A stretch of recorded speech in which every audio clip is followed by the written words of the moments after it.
Well, here we are, I got a preliminary polish. Now, if when you were a kid, you enjoyed getting really filthy, boy, have I got a job for you. It's like, good luck getting that out of them pants. Now, yesterday, did the pad sanding at 1,000 and 2,000, and this is the polishing result from it, and it's better than what I've been getting on the plane, but it did illustrate that the one aviation source that had a really nice video, and it's escaping, I'll try and put it up in the description.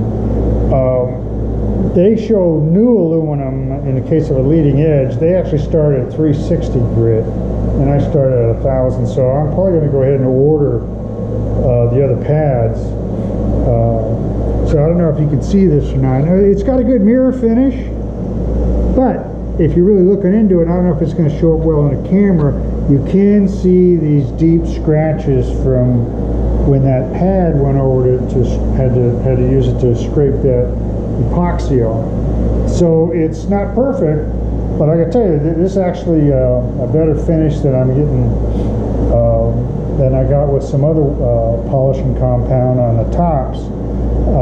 But the key is going to be the surface prep on the sanding. If you really want to get a really beautiful mirror, then I have to do some abrasives and get under that scratching. But for now, I may just leave this because it's on the underside of the plane. So let's face it, from 15, 20 feet away, let's see if I can do this without dropping it.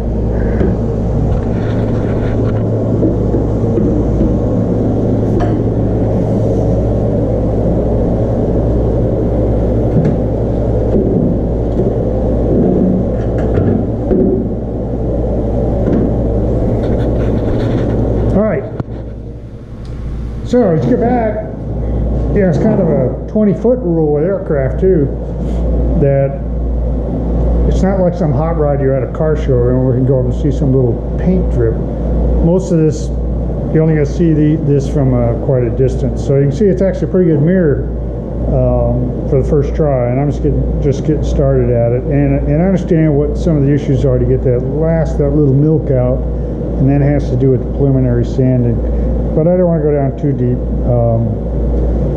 Just enough. Like I said, this on the underside of the plane, so for now that's going to be good enough. So we're getting there. Yeah, but like I said, if you like dirt, boy, have I got a job for you.